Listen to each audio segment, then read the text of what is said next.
सबको नमस्कार। इस सीधे प्रसारण कार्यक्रम में उपस्थित वंदनीय मातृशक्ति, उपस्थित भारत प्रेमी सज्जनों, नौजवान साथियों, आज के इस सत्र में हम अपने देश भारतवर्ष के गौरवशाली इतिहास के बारे में चर्चा करेंगे। ईसा से 326 वर्ष पूर्व दुनिया में विश्व विजेता बनने का स्वप्न लेकर सिकंदर अनेक देशों को रौंदता हुआ आगे बढ़ता चला जा रहा था। उसमें भारत के उत्तर पश्चिम सीमा के ऊपर स्थित तक्षशिला विश्वविद्यालय में कार्यरत आचार्य चाणक्य ने जब ये समाचार सुना, उनको चिंता हुई। उन्होंने भारत की ओर दृष्टिपात किया। भारत का देश समृद्ध है, सोने की चिड़िया है, ज्ञान विज्ञान सभ्यता संस्कृति से भरपूर देश है, परंतु कोई केंद्रीय सेना नहीं है, केंद्रीय कोई शासन इस वक्त नहीं है। पूरा भारतवर्ष छोटे छोटे राज्यों में बटा हुआ उन्होंने देखा। उन्होंने सोचा अगर इसके अंदर भारत आएगा तो भारत की कोई भी शक्ति इसका मुकाबला नहीं कर पाएगी। अतः आचार्य चाणक्य ने नौकरी छोड़ दी। 30 वर्ष एक राज्य से दूसरे राज्य में पैदल घूमे, राजाओं के अंदर भारत भक्ति का भाव जगाया, देश की रक्षा का भाव जगाया, गांव गांव में जाकर के देश के किसान मजदूर तरुणों को देश के सुरक्षा के लिए तैयार किया और एक कुशल नेतृत्व चंद्रगुप्त का भी निर्माण कर दिया। जैसे ही सिकंदर अफगानिस्तान में पहुंचा, उसका पहला आक्रमण पश्चिमी कंधार के राजा अष्टक पर हुआ। 1 महीना अष्टक राजा बड़ी वीरता के साथ सिकंदर से युद्ध करता रहा, अभिजीत रहा, परंतु पूर्वी गांधार का राजा अंबिक देशद्रोह करके सिकंदर से मिल गया, इसलिए अष्टक पराभूत हो गया। उसके बाद कैकई प्रदेश के राजा पौरुष पर सिकंदर ने आक्रमण कर दिया। पौरुष भी शक्तिशाली राजा था। सिकंदर ने परिस्थिति देखकर उसके साथ संधि कर ली।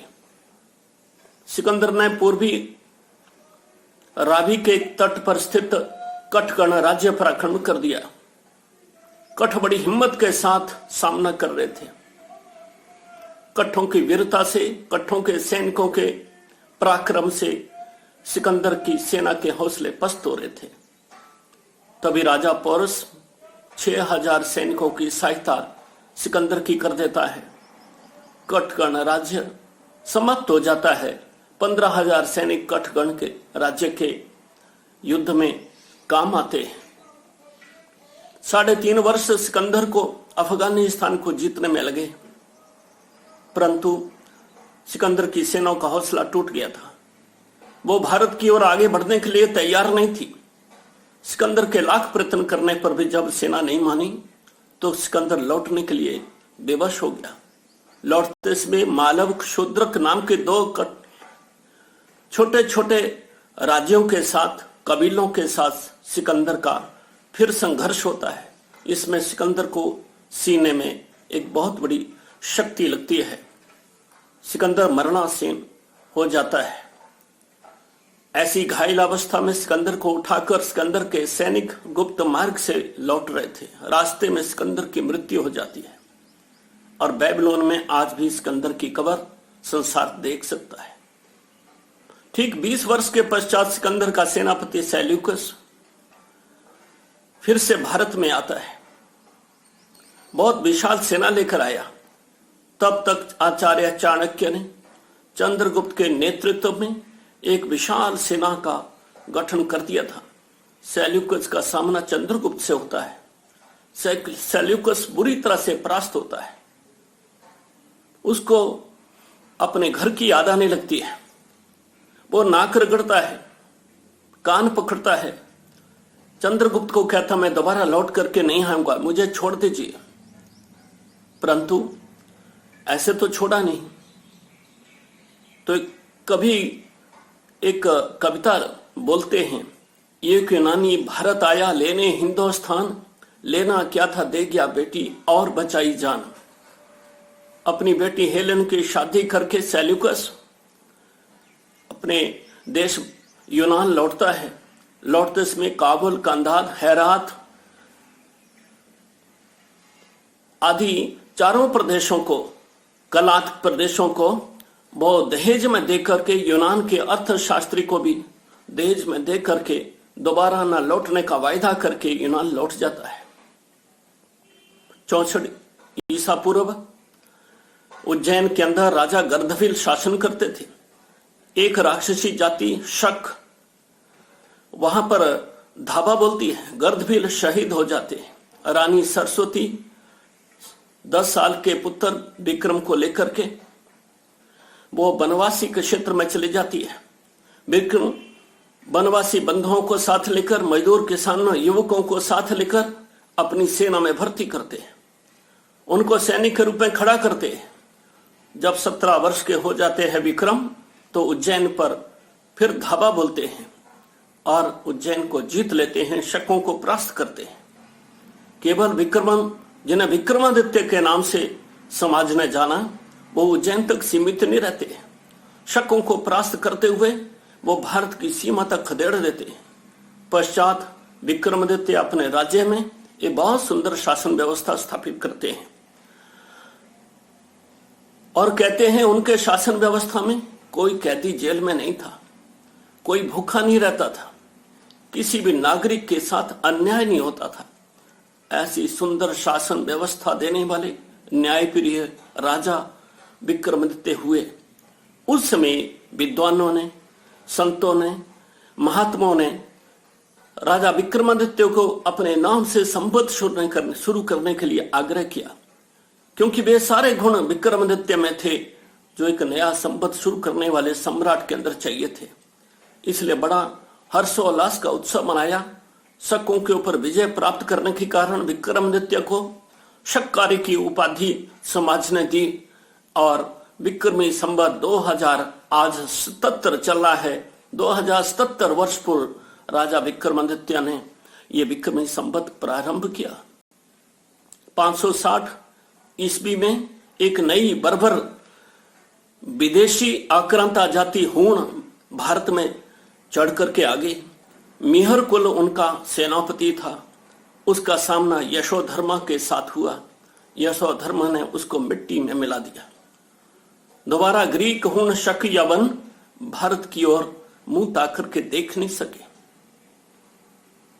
712 ईस्वी में मोहम्मद बिन कासिम का यह 5वां आक्रमण सिंध पर होता है।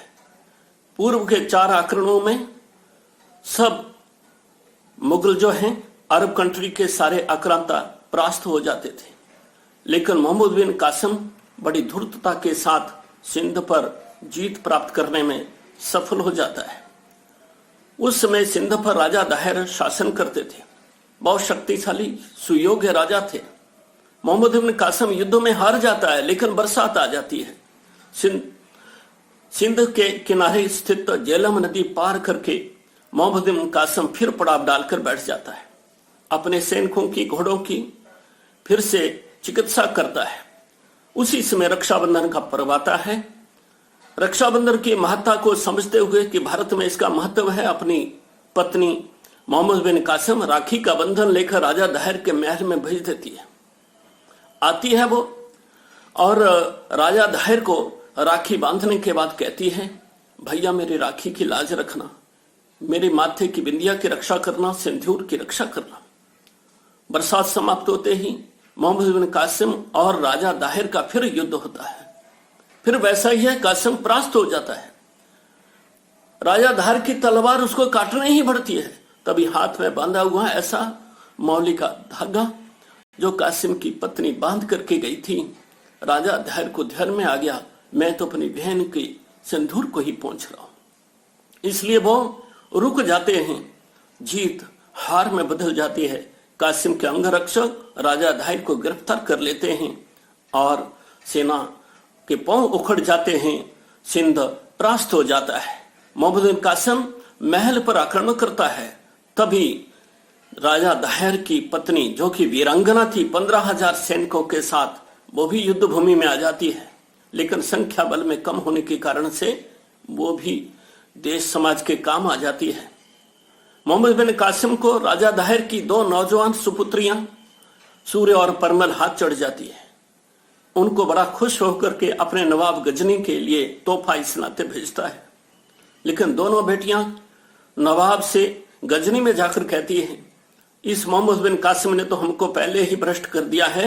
हमारा सौभाग्य होता आपकी सेवा में आती, लेकिन यह हमारे लिए बड़ी दुख की घटना है। नवाब का गुस्सा एकदम परवान चढ़ गया।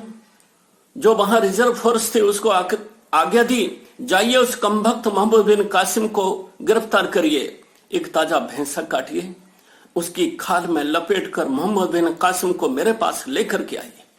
वो तो तभी मर गया था जब खाल में लपेटा था। लेकिन बेटियां वो इंतजार कर रही थी नवाब के उस भवन में बैठ करके। जैसे ही सैनिक मोहम्मद बिन कासिम को वहां लेकर के आते हैं, दोनों बेटियां उस भवन की छत से छलांग मारकर, और कोई कहता है अंगूठी में रखा हीरा चाट करके वीर गति को प्राप्त हो जाती है। लेकिन वो अपनी इज्जत की रक्षा करती है और जिस तरह से धोखे से मोहम्मद बिन कासिम ने सिंध को धराशायी किया था, उसी तरीके से अपनी बुद्धि बल से वो बदला भी ले लेती है। जब सिंध परास्त हो गया था तो राजा दाहिर का बेटा जयसिंह अपने जीवन की सुरक्षा के लिए राजस्थान में मेवाड़ में आ जाता है। वहां बप्पा रावल के यहां शरण लेता है। मोहम्मद बिन कासिम उसका पीछा करता हुआ वो भी मेवाड़ आता है।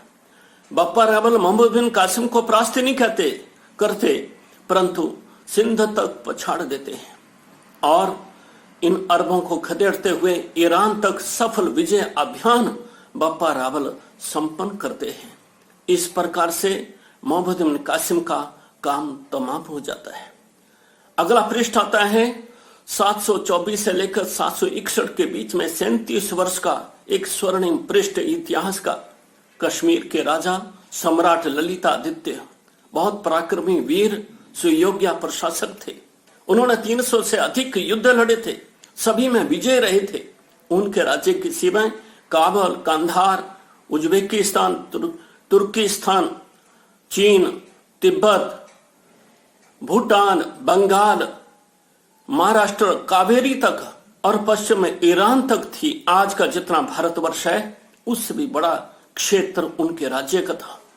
ललितादित्य ने न केवल सीमा का विस्तार किया, एक सुंदर राज्य व्यवस्था स्थापित की। उनका मानना था विदेशियों के आक्रमण से भारत को सुरक्षित रखने के लिए केंद्रीय सत्ता में एक ताकतवर सेना का होना जरूरी है। उन्होंने अनंतनाग के अंदर मारतंड सूर्य का एक बहुत श्रेष्ठ मंदिर बनाया था, जिसे बाद में मुगलों ने तोड़ दिया था। आज उसके अवशेष ललितादित्य की उस श्रेष्ठ समृद्धि का व्याख्यान करते हैं। ललितादित्य के शासन के पश्चात अवंती वर्मा अनेकों शासकों ने उनके राज्य को व्यवस्थित रखने के लिए प्रयत्न किया था। लेकिन 1001 ईस्वी में गजनी का एक शासक महमूद गजनवी वो लुटेरा था, उसने पेशावर पर आक्रमण कर दिया। उसको जीतने के पश्चात उसने कश्मीर में राजा जयपाल को परास्त कर दिया। जयपाल का बेटा आनंदपाल वो वहां पर शासक बन गया। उतने में मध्य एशिया का इल्क खान ने गजनी पर आक्रमण कर दिया। उसमें महमूद गजनवी लौट करके उसका सामना कर रहा था, लेकिन आनंदपाल ने वहां कश्मीर के सेनापति के परामर्श के बावजूद महमूद गजनवी का सहयोग कर दिया। लेकिन महमूद गजनवी वहां से युद्ध से निवृत्त होने के पश्चात उसने 1014 में फिर से कश्मीर पर आक्रमण कर दिया। आनंदपाल की सहायता के लिए दिल्ली से अजमेर, कन्नौज, ग्वालियर के हिंदू राजाओं की सैनिक सेना बल अनंतपाल की सहायता के लिए कश्मीर गया था। महमूद गजनवी भारत की ओर फिर मुड़ता है। वो कन्नौज के राजा पर आक्रमण करता है। उसमें विद्याधर चंदेला के नेतृत्व में 38 हिंदू राजाओं ने मिलकर के भारत के ऊपर होने वाले हर आक्रमण का मिलकर मुकाबला करेंगे, ऐसा संकल्प लिया था। लेकिन कन्नौज का राजा राज्यपाल महमूद गजनवी के आते ही मैदान छोड़ करके भाग गया। विद्याधर चंदेला ने न केवल राज्यपाल का वध किया, कन्नौज को भी जीत लिया। कलंजर पर भी महमूद गजनवी ने असफल प्रयत्न किया। उसके बाद वो गजनी लौट करके चला गया। अनेक बार उसने फिर से कश्मीर को जीतने का प्रयत्न किया और 1026 ईस्वी में महमूद गजनवी ने गुजरात में प्रवास पर आक्रमण कर दिया। यह 6 जनवरी 1026 का समय था। 3 दिन के इस घमासान युद्ध में 8 जनवरी 1026 को सोमनाथ का मंदिर ध्वस्त कर दिया महमूद गजनवी ने। उसकी रक्षा करते हुए 50,000 हिंदू सैनिक और नौजवान वो काम आए, लेकिन महमूद गजनवी गुजरात रुक नहीं सका। 1.5 मास के अंदर ही जब उसने देखा गुजरात का एक शक्तिशाली राजा भोज हिंदू राजाओं का नेतृत्व करता हुआ चारों ओर घेरा डाल करके बैठ गया है, उसको अपनी जान का खतरा देखकर रात के समय अपनी जान बचाकर अपना परिवार और अन्य सैनिक छोड़ करके गुप्त मार्ग से गजनी भाग गया। जो उनका परिवार, जो सैनिक यहां बच गए थे, वो सब भारतीय संस्कृति और समाज में सम्मिलित कर लिए गए थे। राजा भोज केवल गुजरात के सोमनाथ मंदिर का पुनर्निर्माण नहीं करते हैं, सिंध से भी अरबों को खदेड़ देते हैं, सिंध पर भी वो कब्जा कर लेते हैं। उसके बाद महमूद गजनवी का भांजा सालार मसूद वो विजय अभियान के लिए बड़ी सेना लेकर के वो बहराइच में उत्तर प्रदेश में पहुंच जाता है। लेकिन वहां पर सुहलदेव और हरदेव दोनों नौजवान राजकुमारों के नेतृत्व में हिंदू राजाओं की संगठित सेना ने उस सालार मसूद की ईंट से ईंट बजा दी। उसकी 2/3 सेना काट कर नष्ट कर दी गई और 14 जून 1033 को नहीं 1033 को उसका बहराइच में काम तमाम हो जाता है। इसलिए सालार मसूद का वो कब्र बहराइच में आज भी उसका प्रमाण देती है। 1178 में दूसरा आक्रमणकारी महमूद गौरी भारत की ओर बढ़ता है। वो सीधा गुजरात में जाता है। गुजरात के अंदर वो मूलराज द्वितीय, जिसे भीम द्वितीय भी कहते थे, उसके साथ टकराता है। वो शक्तिशाली सम्राट था। महमूद गौरी को इतनी मार पड़ती है, वहां से भी जान बचा करके गजनी लौट कर आता है। लेकिन गौरी रुका नहीं। उसने लाहौर के आसपास के छोटे छोटे राज्यों को जीता, पेशावर को जीत लिया और पेशावर को जीतने के पश्चात लाहौर के क्षेत्र को जीतने में वो उसको 5 वर्ष लगे। वो 1186 में लाहौर को जीत करके पंजाब की ओर बढ़ने लगा। अनेकों प्रसंगों पर पृथ्वीराज चौहान ने उसको परास्त किया। कहते 17 युद्ध हुए। 17 युद्धों में महमूद गौरी परास्त होता था पृथ्वीराज चौहान से, बार बार माफी मांगता था, दोबारा नहीं आऊंगा, लेकिन लौट कर आ जाता है। 1191 में करनाल और भटिंडा के बीच का क्षेत्र तराइन के युद्ध में वो महमूद गौरी और पृथ्वीराज का घमासान युद्ध होता है। उसमें फिर से महमूद गौरी परास्त होता है। फिर क्षमा मांगता है पृथ्वीराज चौहान। क्षमा वीर से आभूषण कह करके महमूद गौरी को छोड़ देते हैं। ऐसी स्थिति में एक नया प्रसंग घटित होता है। 1191 में ही कन्नौज के राजा जयचंद की पुत्री संयोगता का स्वयंवर होता है। संयोगता पत्र डालती है पृथ्वीराज चौहान को, मैं आपको पति चुन चुकी हूं। लेकिन जयचंद तो पृथ्वीराज चौहान का बचपन का ही दुश्मन बन गया था, क्योंकि वो भी दिल्ली के राज्य का अपने आप को उत्तराधिकारी समझता था। लेकिन पृथ्वीराज चौहान ने जब उसको निमंत्रण मिला है तो वो चंद्रबरदाई के सहयोग से वहां संयोगता के स्वयंवर में वेश बदल कर पहुंचता है। संयोगता वहां पृथ्वीराज चौहान के बुद्ध में वो जयमाला डाल देती है। बुद्ध इसलिए था कि जयचंद पृथ्वीराज चौहान का अपमान करना चाहता था। लेकिन वेश बदल करके पृथ्वीराज चौहान संयोगता को घोड़े पर लेकर के दिल्ली लौटकर आते हैं। 100 चुने हुए सरदारों के नेतृत्व में 1100 की सेना जगह जगह मोर्चों पर खड़ी थी। अंदेशा था जयचंद की सेना सामना करेगी, गिरफ्तार कर सकती है पृथ्वीराज चौहान को। उनकी रक्षा करते हुए 100 के 100 सभी अच्छे योद्धा खेत आ गए, लेकिन पृथ्वीराज चौहान दिल्ली पहुंच गया। कहते हैं 1 वर्ष तक पृथ्वीराज चौहान अपने राज्य की उस व्यवस्था को ठीक करने की ओर उनका ध्यान नहीं गया। बहुत संयोगता के ही जाल पास में वहां पर रहे। ऐसी स्थिति में अनेकों राजा संयोगता के व्यवहार के कारण से नाराज हो गए। यहां तक कि कनौज का राजा तो पहले से जयचंद नाराजी था, लेकिन गुजरात का मूलराज द्वितीय भी नाराज था। अन्य उनके सभासद भी नाराज हो गए। जब पृथ्वीराज चौहान को मिलने जाते थे तो संयोगता उनको उल्टा जवाब देती थी। कश्मीर का राजा भी उनके विरुद्ध हो गया था। इसमें उन्होंने ही मोहम्मद गौरी को फिर से बुला लिया और स्थानेश्वर के मैदान में मोहम्मद गौरी और पृथ्वीराज चौहान का फिर से युद्ध हुआ। उस युद्ध में अपने ही लोगों के इस विश्वासघात के कारण से पृथ्वीराज चौहान परास्त हो गया, वो गिरफ्तार हो गए। मोहम्मद गौरी दिल्ली का शासक बन गया। लेकिन 1194 में मोहम्मद गौरी ने उसी जयचंद के ऊपर, जिसने 1192 के युद्ध में मोहम्मद गौरी का सहयोग किया था, आक्रमण कर दिया। जयचंद परास्त हो गया। जयचंद का बेटा हरिश्चंद्र वो भी वीरता के साथ लड़ा, लेकिन युद्ध भूमि में खेत आ गया। तभी मोहम्मद गौरी को सूचना मिलती है गजनी के आसपास के राज्य जो उसने जीते हैं वहां बगावत हो गई है। इसलिए मोहम्मद गौरी पृथ्वीराज चौहान को साथ लेकर के वो गजनी लौट जाता है।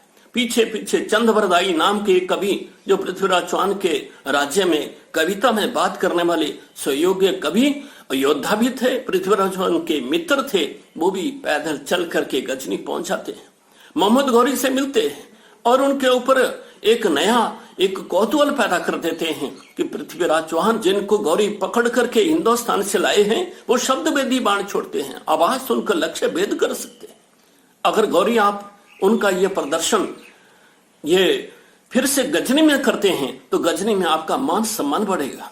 गौरी ने पृथ्वीराज चौहान की आंखें गर्म लोहे के सलाखों से सब समाप्त कर दी थी।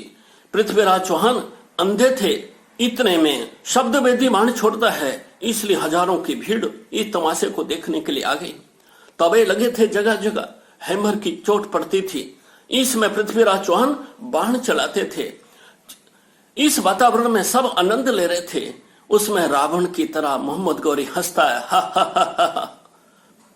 पृथ्वीराज चौहान मोहम्मद गौरी की आवाज को सुनता है। साथ खड़े चंद्रवरदाई एक कविता बनाते हैं, 4 बांस 24 गज उंगल अस्त परमाण। चौहान और पृथ्वीराज चौहान उसकी आवाज पर बाण छोड़ते हैं, बाण गले में लगता है और मोहम्मद गौरी सदा के लिए समाप्त हो जाता है। बाद में चंद्रवरदाई और पृथ्वीराज चौहान अपनी लीला स्वयं समाप्त कर लेते हैं। इसलिए गौरी की और पृथ्वीराज चौहान दोनों की कब्र गजनी में सब वहां बनी थी, वहां देख सकते हैं।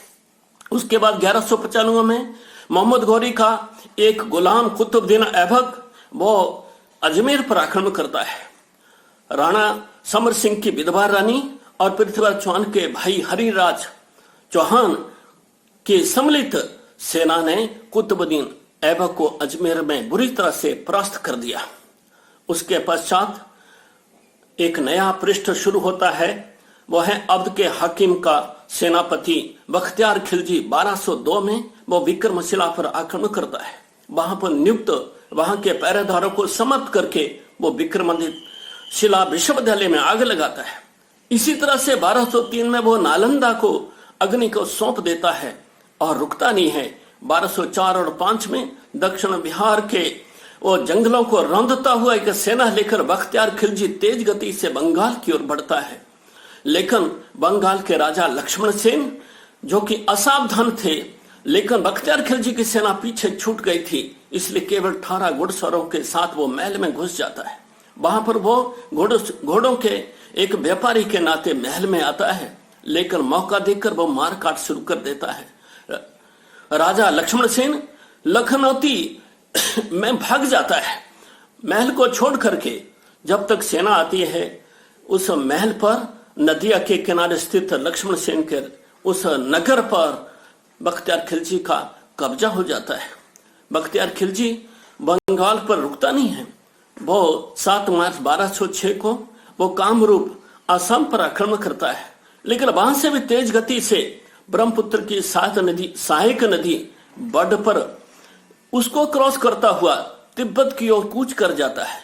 बड नदी पर बने 16 मेहराब के बड़े पुल पर अपने सैनिक नियुक्त करके जब बख्तियार खिलजी तिब्बत जाता है, वहां से मार खाकर थका मांदा लौट कर आता है तो 10,000 की उसकी सेना को कामरूप का असम का राजा पृथु अच्छी तरह से लेता है।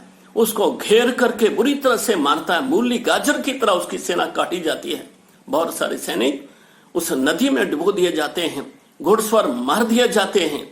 मात्र 100 घुड़सवारों को लेकर के बख्तियार खिलजी अपनी जान बचाकर वापस लौटने में सफल हो जाता है। उसके पश्चात का दृश्य ऐसा है, बंगाल, बुंदेलखंड, मालवा, राजपुताना सभी जगह हिंदू का ही शासन था। यहाँ तक यमुना और गंगा के मध्य के क्षेत्र में भी हिंदुओं का ही शासन था। दक्षिण भारत में अभी मुगल पहुंचे नहीं थे। एक समय वो ऐसा कालखंड था कि पूरे भारतवर्ष में इक्का दुक्का छोड़कर हिंदू समाज का एक छत्र साम्राज्य था। तब दिल्ली के गद्दी पर अलाउद्दीन खिलजी का शासन आया। तब तक दक्षिण में कोई मुसलमान गया नहीं था। अचानक 1294 की ईस्वी में अलाउद्दीन खिलजी बड़ी सेना लेकर देवगिरी जो महाराष्ट्र में है, मुंबई के पास है, वहां पर आक्रमण कर देता है। वहां का राजा रामचंद्र अचानक हुए आक्रमण से परास्त हो जाता है, लेकिन उनका बेटा शंकर और दामाद हरपाल वो बाहर रह करके सेना गठित करके अपने राज्य के लिए फिर संघर्ष जारी रखते हैं। लेकिन अलाउद्दीन खिलजी आगे नहीं बढ़ता है। दक्षिण विजय का सारा अभियान अपने सेनापति मलिक काफूर को सौंप करके स्वयं दिल्ली लौट कर आता है। राजा रामचंद्र की आंशिक स्वतंत्रता बनी रहती है।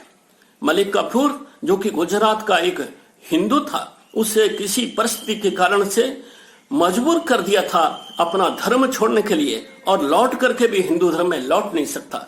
इसलिए मलिक काफूर गुजरात से आकर अलाउद्दीन खिलजी का विश्वास पात्र ही नहीं, प्रधान सेनापति बन गया था और बहुत बहादुर था। उसने केरल को छोड़कर संपूर्ण दक्षिण भारत को 1311 में जीत करके वो लौट करके दिल्ली आ गया। केरल स्वतंत्र रहा। तब अलाउद्दीन खिलजी ने दिल्ली लौट करके देखा, उसको समाचार मिला कि मेवाड़ के राणा रतन सिंह की पत्नी पद्मिनी बहुत खूबसूरत है। इसे अलाउद्दीन खिलजी के मन में आया, मैं उसको अपनी पत्नी बनाऊंगा। लेकिन 1 लाख की सेना लेकर मेवाड़ के चारों ओर घेरा डाल दिया। धीरे धीरे घेरा वो संकरा करता चला जा रहा है। अपनी इज्जत और जान की रक्षा के लिए नौजवान बेटियां बहुएं वो चित्तौड़ के किले में आ गई। कहते 27,000 देवियां चित्तौड़ के किले में आ गई थी। घेरा चित्तौड़ के किले के ठीक चारों ओर संकरा हो गया था। 6 महीने का समय हो गया। अनाज, युद्ध की सामग्री समाप्त हो रही थी। तभी अलाउद्दीन खिलजी सफल नहीं हो रहा था। उसने कूटनीति चली। उसने कहा, अगर राणा रतन सिंह मुझे शिष्य में ही रानी पद्मिनी के दर्शन करा दे तो मैं देख कर लौट कर चला जाऊंगा। मैं कभी भी गड़बड़ नहीं करूंगा। शायद राशन समाप्त हो रहा था, युद्ध सामग्री समाप्त हो रही थी, वार पार की लड़ाई होनी है, इसलिए इसे बचा जा सकता है। इसलिए अलाउद्दीन खिलजी को किले में आने की अनुमति मिली। वो शिष्य में देख करके ऐसा कहते हैं, किंवदंती है, इस पर भी प्रश्न चिन्ह है, वो लौट कर जा रहा था। भारतीय संस्कृति के अनुसार राणा रतन सिंह उसको छोड़ने के लिए किले के मुख्य द्वार तक जाते हैं। अलाउद्दीन खिलजी मौके का लाभ लेकर रतन सिंह को गिरफ्तार कर लेता है। लेकिन किले में जो सेना है उसके 2 महान योद्धा थे, गोरा और बादल। 18-20 साल के तरुण जोशीले नौजवान थे। उन्होंने योजना बनाई, संदेश भिजवाया क्या, हम रानी पद्मिनी को लौटा रहे हैं, अलाउद्दीन खिलजी को भेंट स्वरूप सौंप रहे हैं, लेकिन पद्मिनी के साथ 100 सेविकाएं भी आएंगी। इसलिए गोरा बादल के नेतृत्व में वो सेविकाओं के वेश में 100 कमांडो नियुक्त हो गए।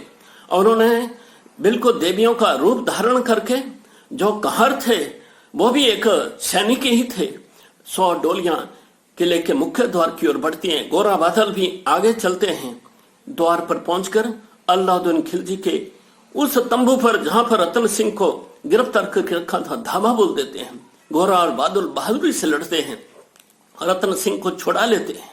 लेकिन फिर क्या था, किले का द्वार तो खुल गया था। अलाउद्दीन खिलजी की सेना प्रवेश करती है, लेकिन जब चित्तौड़ के उस किले में प्रवेश करती है तो क्या देखता है अलाउद्दीन खिलजी? 27,000 देवियां एक बहुत बड़ी चिता जलाकर सबकी सब जलती आग में कूद गई थी। हमारे जीते जी मलेच्छों का हाथ हमारे शरीर को स्पर्श नहीं कर सकता। अपनी आन बान शान के लिए वो अग्नि को स्पुर्द सबकी सब हो गई रानी पद्मिनी के साथ। फिर वहां के वीरों ने साका किया सर्वनाश, अपने आप को पूर्ण आहुति देश धर्म समाज की रक्षा के लिए कर दी। अलाउद्दीन खिलजी खुश होकर के कुछ सैनिकों के हवाले चित्तौड़ सौंप कर दिल्ली लौटकर आ गया। लेकिन जब मलिक कफूर दिल्ली आया तो 1311 में और उसके तुरंत बाद उसको समाचार मिला कि दक्षिण भारत में जो रामचंद्र राजा को उन्होंने परास्त किया था, उसने राजा हरपाल और शंकर के सहयोग से अपने आप को स्वतंत्र घोषित कर दिया है। मलिक कफूर जिन राज्यों को जीत कर आया है उन्होंने भी अपने आप को स्वतंत्र घोषित कर दिया है। और इतनी चित्तौड़ के राणाओं ने वहां के सारे मुगल सैनिकों को परास्त करके चित्तौड़ को फिर से अपने कब्जे में कर लिया। इस सदमे को कहते अलाउद्दीन खिलजी सहन नहीं कर सका। 2 जनवरी 1316 को उसकी मृत्यु हो गई। उसके पश्चात मुबारक गद्दी पर बैठा, 4 वर्ष उसने शासन किया। लेकिन 15 अप्रैल 1320 को मुबारक का एक सेनापति गयासुद्दीन खुसरो, वो भी गुजरात का हिंदू था, मजबूरी में वो मुस्लिम बना था। हजारों के योद्धाओं को उसने धर्म परिवर्तन की आड़ में दिल्ली के महल में बुला लिया था और रात के इसमें मुबारक की हत्या करके स्वयं को हिंदू राजा घोषित कर दिया। लेकिन ये स्वर्ण पृष्ठ लंबा नहीं चला। मोहम्मद तुगलक जो कि एक मुस्लिम सेनापति ही था अलाउद्दीन खिलजी के सेना का, उसने विद्रोह कर दिया और खुसरो खां की हत्या कर दी। 9 सितंबर 1320 को मोहम्मद तुगलक दिल्ली का बादशाह बन गया। 1326 में मेवाड़ के राणा हमीर ने मोहम्मद तुगलक को सिंघोली के पास वो फिर से गिरफ्तार कर लिया। रणथंभौर, गन्नौर, श्योर आदि 4-5 राज्यों को उसने हमीर को दे करके 100 हाथी दे करके 50 लाख धन दौलत दे करके अपनी जान बचाई मोहम्मद तुगलक ने। उसके पश्चात जो विजय अभियान हमीर ने शुरू किया था, राणा लाखा ने गया, वाराणसी और प्रयाग पर जो मुगलों ने जजिया कर तीर्थ स्थानों में जाने वाले तीर्थयात्रियों पर लगाया था, अपनी ताकत से उसको बरी मुक्त कर दिया। और 1433 में मेवाड़ का एक बहुत स्वर्णिम पृष्ठ हमारे सामने आता है। मालवा का मोहम्मद और गुजरात का कुतुबुद्दीन, ये दोनों ने संयुक्त आक्रमण मेवाड़ के ऊपर कर दिया। पहले भी खिलजी ने अनेक आक्रमण मेवाड़ पर किए थे, उसमें भी मेवाड़ स्वतंत्र था। लेकिन जब दोनों राज्यों की सम्मिलित सेना से भी राणा कुंभा विजयी रहे तो इस विजय के इस यादगार में चित्तौड़ के किले में विजय स्तंभ आज भी उसकी गाथा को सुनाता हमको नजर आ रहा है। इतना नहीं, 1336 में मोहम्मद तुगलक ने दिल्ली से अंदर के अंदर कंपली राज्य पर, जिसने पिछले कुछ समय पहले ही विजय प्राप्त की थी, वहां विद्रोह हो जाता है। वहां से 2 नौजवान हरिहर और बुक्का को लेकर के वो दिल्ली आ जाता था। उनको मुसलमान बना करके वो अपने राज्य के इस सैनिक कार्रवाई में समरस कर लेता था। उन दोनों बालकों ने मोहम्मद तुगलक का विश्वास जीत लिया था। इसलिए कंपनी के राज्य के उस विद्रोह को फिर से स्थापित करने के लिए, शांत करने के लिए मोहम्मद तुगलक हरिहर को गवर्नर और बुक्का को लेफ्टिनेंट गवर्नर बनाकर बड़ी सेना देख करके वो कंपनी की ओर कूच करवाता है। वहां पर बलाल तृतीय ने सोमेश्वर राजा के सहयोग से दोनों हरिहर और बुक्का को बुरी तरह से परास्त कर दिया। दोनों जान की रक्षा के लिए इधर उधर भटक रहे थे। तभी एक बड़े महान सन्यासी विद्यारण्य के संपर्क में वो दोनों बालक आ गए। वही विद्यारण्य स्वामी बाद में श्रृंगेरी मठ के पूज्य शंकराचार्य बने थे। उनके संपर्क में आने के बाद उन्होंने दोनों बालकों को समझाया, तुम्हारा जन्म तो हिंदू परिवार में हुआ था, तो आप तो इस मातृभूमि की रक्षा के लिए धर्म की रक्षा का काम करते थे। आज आप उन्हीं मंत्रों को, उन्हीं संस्कृति मूल्यों को नष्ट करने के लिए आए हैं। आपको पुनः अपने धर्म में लौटकर आना चाहिए।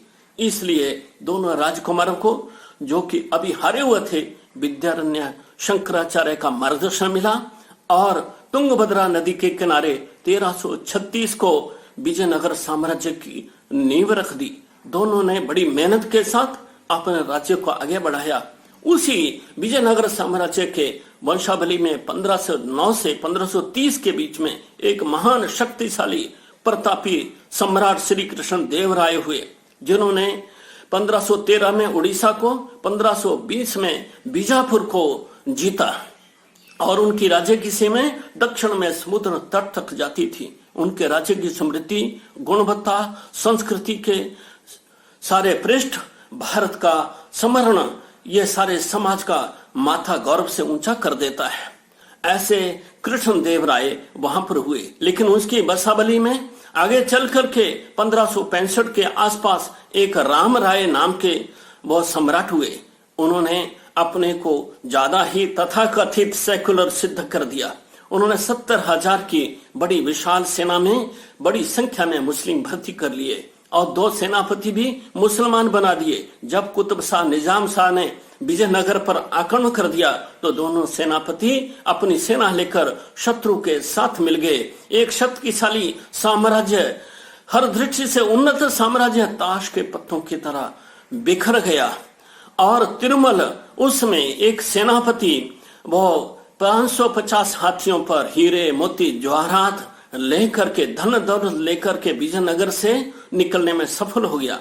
उस धन के आधार पर 6 वर्षों के अंदर फिर से विजयनगर का साम्राज्य हिंदुओं ने फिर से प्राप्त कर लिया और 1652 तक जब वहां का अंतिम सम्राट श्रीरंग को मुगलों ने वहां से भागने और मैसूर में शरण लेने के लिए बाध्य नहीं कर दिया, तब तक विजयनगर साम्राज्य इसको ले खाता हुआ 1652 तक वहां विद्यमान रहा।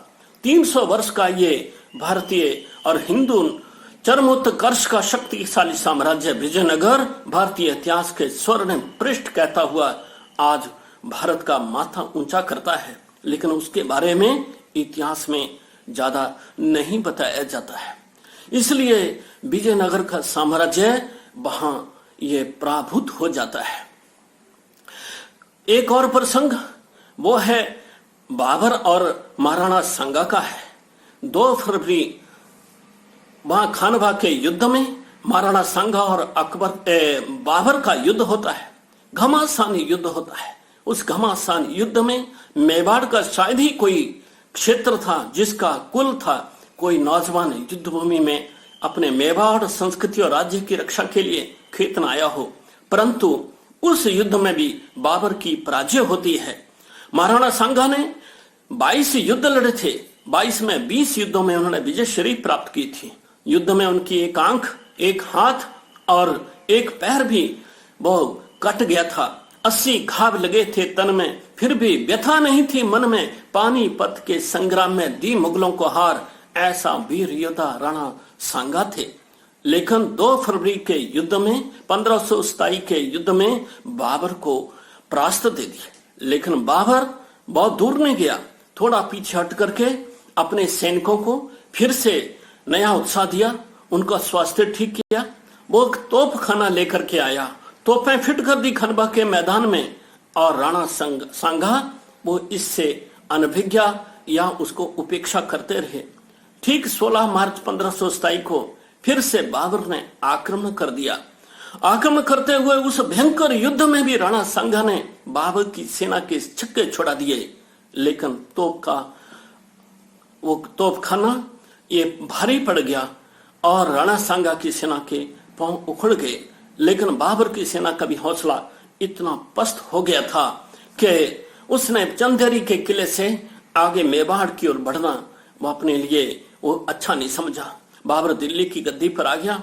बाबर के सेनापति मीरबांकी ने 1528 में अयोध्या, मथुरा, काशी के हिंदुओं के आस्था के मंदिरों को ध्वस्त कर दिया। सारा अनेकों हजारों का हिंदू समाज अपने आराध्य देवों के इस श्रद्धा के स्थानों की रक्षा के लिए खेत आया। इतना नहीं, और हजारों मंदिरों को बाबर बुत शिकन ने उसके सेनापति सहयोग से नेस्तनाबूद कर दिया। वो इतिहास न घटित होता अगर पहले युद्ध में राणा सांगा बाबर का काम तमाम कर देता, लेकिन दुर्दैव से यह होना स्वीकार था। लेकिन अगला पृष्ठ आता है। हेमू यह रेवाड़ी का एक वैश्य था, वीर योद्धा था। 24 में से 22 युद्ध उसने जीते थे और पानीपत के युद्ध में 1556 में जब अकबर के साथ युद्ध हेमू का होता है, अकबर की सेना परास्त हो रही थी, लेकिन अचानक हेमू की आंख में एक तीर लग जाता है, इसलिए हेमू परास्त हो जाता है, अकबर जीत जाता है। उसके पश्चात हम जाते हैं उन्हीं दिनों महाराणा प्रताप 9 मई 1940 को उनका जन्म हुआ था और 1556 में अकबर का राज तिलक होता है। 1568 को वहां जो महाराणा प्रताप के पिताश्री हैं वो चित्तौड़ से गोगुंदा के किले में प्रस्थान कर जाते हैं कि चित्तौड़ पर अकबर बार बार आक्रमण करने का ये कर रहा था, इसलिए अकबर बड़ी सेना लेकर चित्तौड़ पर घेरा डालकर आ गया। बड़ी सेना, लाखों की सेना थी, लेकिन जयमल और फत्ता 6 मास तक अकबर की सेना का बड़ी बहादुरी से मुकाबला करते रहे। अंत में अकबर के सैनिक भूमि के नीचे से सुरंग बनाकर किले की दीवार को तोड़ने में सफल हो गए। इसमें जयमल शहीद हो जाते हैं। फत्ता भी, जो उनका बेटा था, वो अपनी विधवा माता और धर्मपत्नी, वो भी युद्ध भूमि में वीरांगनों की तरह आती है, वो भी युद्ध भूमि में शहीद हो जाती है। फत्ता भी बहादुरी से लड़ते हैं। जब अकबर की सेना चित्तौड़ में प्रवेश करती है तो वहां पर भी एक बहुत बड़ा जौहर देश की हजारों बेटियां, बहुएं अग्नि को अपने आप को सुपुर्द कर देती हैं। तथा कथित उदार आज समझा जाने वाला अकबर कितना उदार था, इससे अंदाजा लगाया जा सकता है। उसमें चित्तौड़ की 40,000 की आबादी थी। 40,000 में से 30,000 का कत्लेआम अकबर वहां पर करवा देता है। इस प्रकार से अकबर का यह उदार मना चरित्र आपके सामने इससे आ जाएगा। 1568 में ही गोगुंदा के किले में राणा उदय सिंह महाराणा प्रताप को युवराज का वो खिताब देते हैं, युवराज के पद पर नियुक्त कर देते हैं। लेकिन जो उनकी दूसरी पत्नी थी, उनके आग्रह के कारण से 1572 में उदय सिंह की मृत्यु से पहले वो जगमाल को वो राजा इस नाते नियुक्त कराती है, अर्थात वो युवराज बना देती है और ये राजा बनेंगे ऐसा उदय सिंह से घोषणा करवा देती है। उदय सिंह का वहां गोगुंदा में ही देहांत हो जाता है। महाराणा प्रताप उनकी शव यात्रा में जा रहे थे, लेकिन वहां के सामंतों ने देखा ये जगमाल तो योग्य नहीं है, ये तो बुजदिल है, ये मेवाड़ की रक्षा नहीं कर सकता। इसलिए सामंतों ने जगमाल को गद्दी से उतार करके महाराणा प्रताप का जगमाल वहां गोगुंदा के किले के पास एक बावड़ी के किनारे, आज वहां शिव मंदिर भी है, उसी के अंचल में वहां महाराणा प्रताप का राज तिलक कर दिया। लेकिन जगमाल वहां से देशद्रोह करके वो अकबर के शरण में चला जाता है। अकबर उन्हें जहाजपुर का जागीरदार बना देता है, लेकिन वो हमेशा चित्तौड़ के विरुद्ध खड़ा होता है। महाराणा प्रताप को 1573 तक अकबर अपने अधीन आने के लिए निमंत्रण देता है, लेकिन जब नहीं आता है तो महाराणा प्रताप के भाई मान सिंह के नेतृत्व में लगभग 80,000 की सेना देकर, जो कि हिंदू सेना थी, चित्तौड़ पर चढ़ाई के लिए भेजता है। और ये वो युद्ध है जो हल्दी घाटी का एक प्रसिद्ध युद्ध कहा जाता है। महाराणा प्रताप के पास केवल 22,000 सैनिक थे। उन्होंने हल्दी घाटी के उस संकरी मोर्चे पर मोर्चा बनाना अच्छा समझा, जहां से महाराणा मान सिंह की सेना का अच्छी तरह से मुकाबला किया जा सके। लेकिन एक तरफ 80,000 है, एक तरफ लगभग 20,000 के सैनिक हैं। हल्दी घाटी का किला पार करके हल्दी घाटी का मैदान में भयंकर युद्ध होता है। इस युद्ध में कहते खून की नदियां बह जाती हैं, लेकिन 20,000 सैनिक बड़ी हिम्मत के साथ उस युद्ध भूमि में मुकाबला कर रहे थे। एक प्रसंग ऐसा आता है कि चेतक महाराणा प्रताप के इशारे से वो मान सिंह का वो हाथी पर आया हुआ रथ देख करके हाथी के सिर पर के अपने पांव रख देता है। महाराणा प्रताप भाला चलाते, मान सिंह पीछे हट जाता है, भाले के आक्रमण से वो बच जाता है, लेकिन उनका महाबत वो शहीद हो जाता है। उसके पश्चात युद्ध भूमि के अंदर महाराणा प्रताप घिर जाते हैं। महाराणा प्रताप का एक सेनापति झाला देखता है महाराणा प्रताप शहीद हो गए तो मेवाड़ की सुरक्षा कौन करेगा? इस युद्ध में हम सब शहीद हो जाएंगे, लेकिन मेवाड़ की स्वतंत्रता का कोई विश्वास नहीं है। लेकिन झाला भी महाराणा प्रताप की तरह 7 फुट 5 इंच लंबा चौड़ा, उन्हीं के शकल 1.5 डॉल का एक सेनापति था। राणा प्रताप के पास आता है, महाराणा प्रताप आप अपना मुकुट और ध्वज मेरे पास दे दीजिए। शत्रु ये समझेगा महाराणा प्रताप युद्ध लड़ रहे हैं, लेकिन आप तुरंत युद्धभूमि से निकल करके चले जाइए, आप रहेंगे तो मेवाड़ स्वतंत्र हो जाएगा। महाराणा प्रताप कहने लगे, झाला ऐसा करना क्या मेरे लिए शोभा देगा? लेकिन झाला ने बहुत जिद की। उनका मेरे जैसे झाले आपको अनेकों मिल जाएंगे, लेकिन आप रहेंगे तो मेवाड़ का स्वतंत्र का सूर्य फिर उदय हो जाएगा। उनके हट के आगे राणा प्रताप को झुकना पड़ा। लेकिन वो जो प्रसंग है, मानसिंह के ऊपर जब चेतक में पांव रख दिए थे, वो चेतक का मानसिंह के हाथी के सूंड में बांधे हुए बर्छी से चेतक का पिछले टांग था। लेकिन महाराणा प्रताप ने घायल चेतक को एड़ लगाई, युद्धभूमि से बाहर निकल गया और एक बहुत बड़ी छलांग लगाकर चेतक महाराणा प्रताप को युद्धभूमि से बाहर ले जाने में सफल होता है। लेकिन चेतक जब जमीन पर पहुंचता है, उसके प्राण पंखे उड़ जाते हैं। चेतक की आज हल्दी घाटी के निकट वहां पर समाधि है, सब जाकर वहां नमन करते हैं। वो प्राणी मूक था, लेकिन एक अच्छे देशभक्त सेनापति से कम नहीं था। महाराणा प्रताप जंगल में आ जाते हैं। उस दृश्य को महाराणा प्रताप का भाई शक्ति सिंह देखता है। वो भी मान सिंह के साथ अकबर की शरण में चला गया था, लेकिन यह देखकर वो भी राणा प्रताप के पीछे आता है। राणा प्रताप सोचते हैं ये मेरे से बदला लेने आ रहा है, लेकिन दृश्य और ही है। जब राणा प्रताप के पास आता है, वो अपनी पगड़ी वो राणा प्रताप के चरणों में रख देता है, फुट फुट कर रोता है, मैं बहुत कृतघ्न हूं, कायर हूं, मैं अब अकबर का साथ नहीं दूंगा।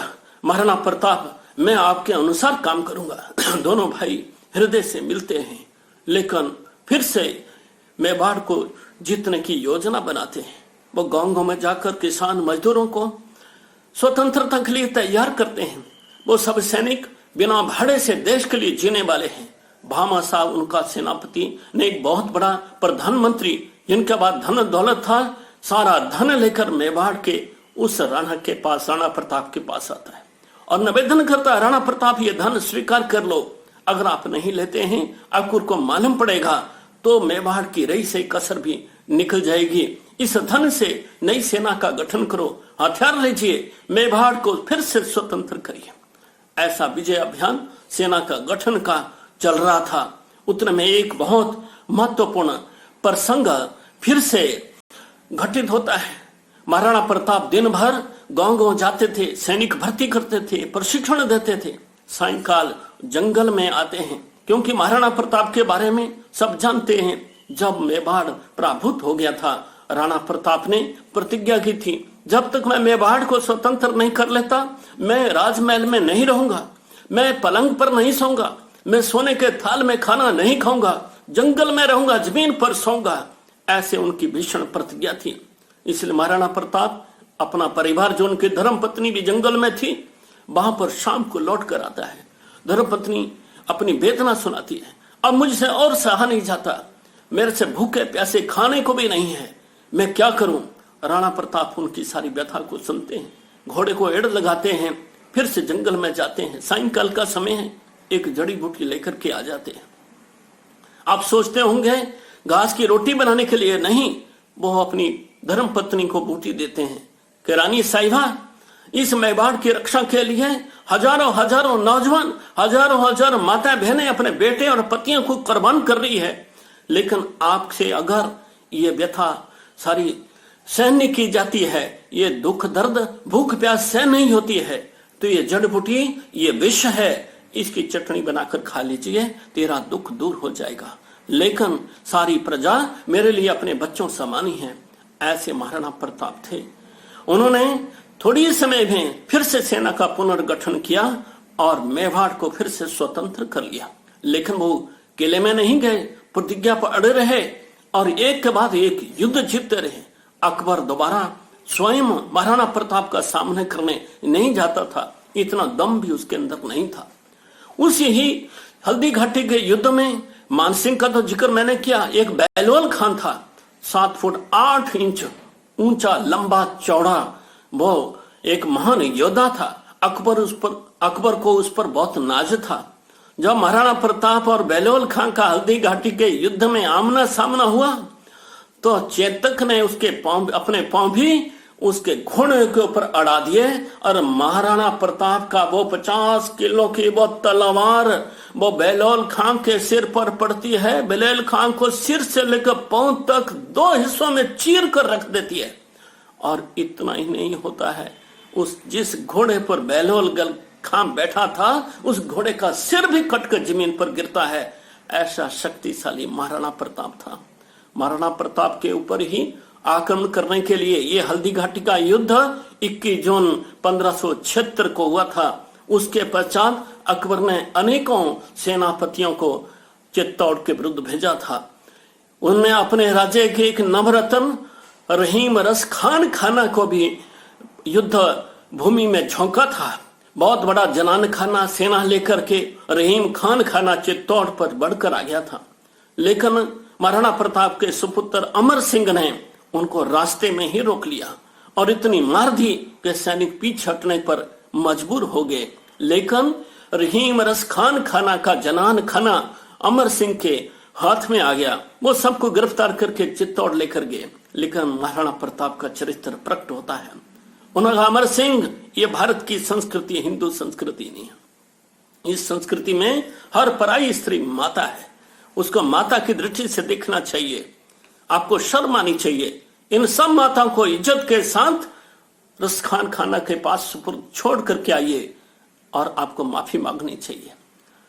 अमर सिंह उन सब महिलाओं को इज्जत के साथ क्षमा मांगते हुए रसखान खाना के पास छोड़ करके आ गए।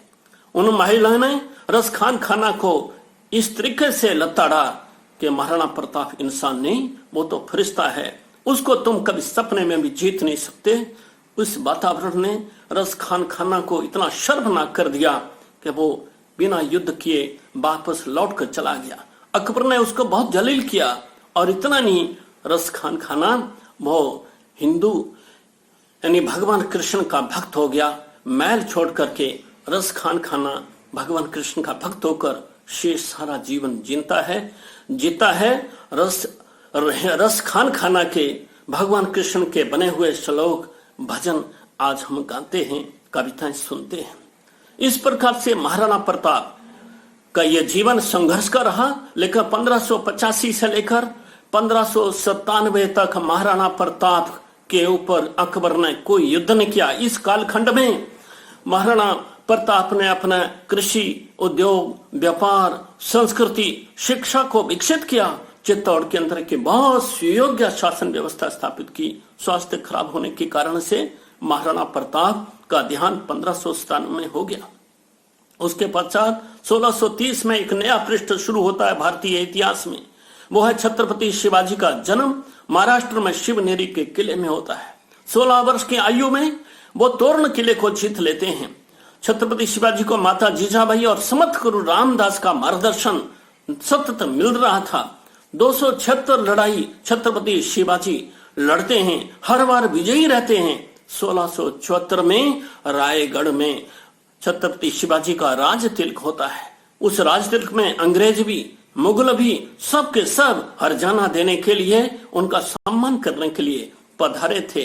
6 वर्ष के शासन काल में छत्रपति शिवाजी महाराष्ट्र के अंदर एक ऐसा समाज खड़ा कर देते हैं जो स्वयं सफल था। 1680 में शिवाजी का बीमारी के कारण देहांत हो जाता है। संभाजी राजा बनते हैं। औरंगजेब दिल्ली की गद्दी पर बैठा हुआ संभाजी को धोखे से कत्ल कर देता है। संभाजी बड़ी दृढ़ता के साथ अपने धर्म पर अड़े रहते हैं, लेकिन औरंगजेब उनका कत्ल करता है। अगला 20 वर्ष का शासनकाल महाराष्ट्र के लिए स्वर्णिम युग जैसा है। वहां पर ना राजा था, ना सेनापति था, लेकिन संताजी घोरपड़े और धन्नाजी यादव, 2 नौजवान ऐसे खड़े हो गए, उन्होंने समाज का मार्गदर्शन किया। ऐसी स्थिति में जब दक्षिण में, महाराष्ट्र में कोई राजा सेनापति नहीं था, सेना नहीं थी, लेकिन समाज था। औरंगजेब को लगा अब मैं छत्रपति शिवाजी का सारा शासन कब्जे में कर लेता है। 1 लाख सेना लेकर औरंगजेब दिल्ली से दक्षिण की ओर चलता है। लेकिन वहां पर वो जिस गांव में, जिस शहर में औरंगजेब जाता है, वो शहर गांव किला बन जाता है। वो पानी उनके लिए मृत्यु बन जाती है, वो भोजन उनके लिए विष बन जाता है। समाज का कोई सहयोग नहीं मिलता है। एक एक समाज का नागरिक, एक एक बहन वीरांगना बन करके औरंगजेब के विरुद्ध खड़ी हो जाती है। 20 वर्ष तक औरंगजेब महाराष्ट्र में भटकता रहा, लेकिन 1707 में दौलताबाद में औरंगजेब की कब्र बन गई। वो जीता लौट करके दिल्ली नहीं आ सका। इस प्रकार से छत्रपति शिवाजी के द्वारा तैयार किया गया समाज था। शायद आज के युद्ध में हमारे देश के अंदर ऐसे ही समाज की आवश्यकता है। समाज का एक एक व्यक्ति देश के लिए जीने वाला चाहिए। इसलिए शिवाजी के पश्चात एक और पृष्ठ हमारे दिल्ली के निकट का है। 1649 में बुंदेलखंड में एक चंपत राय के यहाँ बालक का जन्म होता है। चंपत राय का शासन औरंगजेब ने छीन लिया था। वो गुरिल्ला युद्ध से अपने राज्य के लिए संघर्ष कर रहे थे। 5 वर्ष की आयु में अपने मामा जयसिंह के पास युद्ध विद्या सीखने के लिए चंपत राय ने भेज दिया था। जब वो 12 वर्ष के होते हैं, चंपत राय अपने ही लोगों के देशद्रोह के कारण से युद्ध भूमि में बुरी तरह घायल हो जाते हैं। इस स्थिति में वो उनके पत्नी और वो स्वयं उनके देहांत होते ही वो दोनों युद्ध लीला समाप्त कर लेते हैं। दोनों की मृत्यु हो जाती है। उसके पश्चात वो 76 साल वो युद्ध विद्या मामा के यहाँ सीखते हैं और जयसिंह उनको अपने साथ युद्ध में बीजापुर पे ऊपर आक्रमण करने के लिए ले जाते हैं। 76 साल ये बहुत कुशल योद्धा इस नाते विकसित हो रहे थे और उनकी अपेक्षा थी। विजयपुर पर उन्होंने रण कौशल का एक अद्भुत वहां अपना प्रदर्शन किया। जयसिंह बहुत प्रसन्न थे। वो किला भी जीत लिए, लेकिन औरंगजेब ने उसका श्रेय 76 साल को नहीं दिया। इससे दुखी होकर के उन्होंने औरंगजेब की यानी जयसिंह की सेना को छोड़ दिया और छत्रपति शिवाजी के पास 76 साल पहुंच गए। शिवाजी ने कहा, तुम्हारे वीरता के किस्से मैंने बहुत सुने हैं, लेकिन यह वीरता शत्रु को धरती पर जमाने के लिए, मंदिरों को तोड़वाने के लिए, अपनी संस्कृति को नष्ट करने के लिए वीरता नहीं कहलाती है। 76 साल कहते हैं, तभी तो मैंने जयसिंह का सारा वो नेतृत्व छोड़ दिया है। अब मैं आपके मार्गदर्शन में देश के लिए, मातृभूमि के लिए काम करना चाहता हूँ। छत्रपति शिवाजी का आशीर्वाद मिलता है। वो समर्थ गुरु रामदास से मिला थे। रामदास उनका मार्गदर्शन करते हैं। शिवाजी कहते, जाइए अपने बुंदेलखंड के अंदर शासन स्थापित करिए, मैं तुम्हें गाइड करूंगा। जब माता का देहांत हुआ था तो थोड़े जेवर 76 साल के पास थे। उन जेवर के बदले में कुछ पूंजी प्राप्त हुए। 76 साल में 5 घुड़सवार और 25 पैदल सैनिक तैयार किए और वहां से 76 साल की यात्रा शुरू होती है। एक के बाद एक किले जीतता है, अपनी सेना का विस्तार करता है, किलों का पुनर्गठन करता है। जब 76 साल के पास कुछ नहीं था, उनके सगे भाई, चाचे, ताए, परिवार के लोग, छोटे राजा उनका सहयोग नहीं कर रहे थे। जैसे 76 साल की शक्ति बढ़ती है तो सब लोग उसका सहयोग करने लगे। इन्हीं एक ऐसा बादशाह जो बिल्कुल जीरो से हीरो बनता है। अपने जीवन काल में उनकी आयु 82 वर्ष होती है। 52 युद्ध लड़ते हैं 76 साल। 52 के 52 युद्धों में वो जीतते हैं। उनके राज्य की सीमा पूर्व में हमीरपुर, जो आज बिलासपुर में प्रांत में है, प्रदेश में है, दक्षिण में मालवा तक, उत्तर में ग्वालियर और पश्चिम में अनवर तक ये बड़ा साम्राज्य 76 साल स्थापित करते हैं। उनके राज्य में पड़ोस का कोई भी राजा 76 साल पर आक्रमण करने की सोच नहीं सकते था।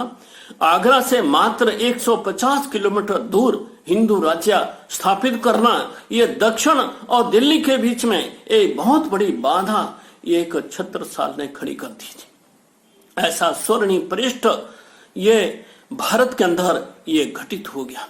76 साल का जीवन हमारे लिए प्रेरणा देने वाला है। इतनी 1666 में गुरु गोविंद सिंह का जन्म पटना में होता है। अनंतपुर साहब में उनका लालन पालन होता है। वो युद्ध विद्या में प्रवीण होते हैं। तो गुरु परंपरा का एक बहुत बड़ा स्वर्ण पृष्ठ है। गुरु नानक देव से प्रारंभ होता है भक्ति युग, लेकिन जब गुरु अर्जुन देव को बुरी तरह यातना देकर शाहजहां मृत्यु दंड देता है, उसके पश्चात हर गोविंद कहते हैं ये पंथ हमारा शक्ति का स्रोत है, और वो गुरुद्वारों को किले के शक्ल देते हैं। गुरु तेग बहादुर अपने पंथ को अर्ध सैनिक बल के रूप में खड़ा कर देते हैं, और उनका भी ये औरंगजेब दिल्ली में 3 शिष्य मतीदास, सतीदास, दयाला के बिल्कुल उनकी भी निर्मम हत्या करता है। और 1675 को चांदनी चौक में तेग बहादुर की हत्या कर दी जाती है। ये कहानी लंबी है, क्योंकि कश्मीर के राजा के ऊपर मुगल बहुत अत्याचार कर रहे थे। वहां का समाज धर्म बदल के इस्लाम में बदलता जा रहा था। वहां के पंडित जिन्हें छोड़कर इस्लाम स्वीकार कर रहे थे, पंडित कृपाराम जो एक समय शिक्षक की भूमिका निभा चुके थे तेग बहादुर के यहाँ, वो तेग बहादुर के पास आते हैं, हमारी रक्षा करो। तो उनकी रक्षा के हितार्थ उन्होंने आदेश दिया था, औरंगजेब को बोल दो हमारे गुरु हैं तेग बहादुर, अगर वो धर्म बदल लेते हैं तो हम सब हिंदू इस्लाम में दीक्षित हो जाएंगे, लेकिन वो धर्म नहीं बदलते तो कोई भी धर्म नहीं छोड़ेगा। जब तेग बहादुर का बलिदान हो जाता है तो हिंदू समाज को बहुत ताकत मिलती है। हमारे गुरु धर्म के लिए कुर्बान हो सकते, हम क्यों नहीं हो सकते? इसलिए हिंदुओं ने धर्म बदलना छोड़ दिया। लेकिन 10वें पातशाह 1699 में खालसा सजाते हैं। बैसाखी का दिन अनंतपुर साहब में वो 80,000 की संगत में से हजारों की सेना खड़ी कर देते हैं। वो पूरे खालसा को सशस्त्र एक सेना के रूप में खड़ा कर देते हैं, अपने मंदिरों की, समाज की, धर्म की रक्षा के लिए अपना सर्वस्व अर्पण कर देते हैं।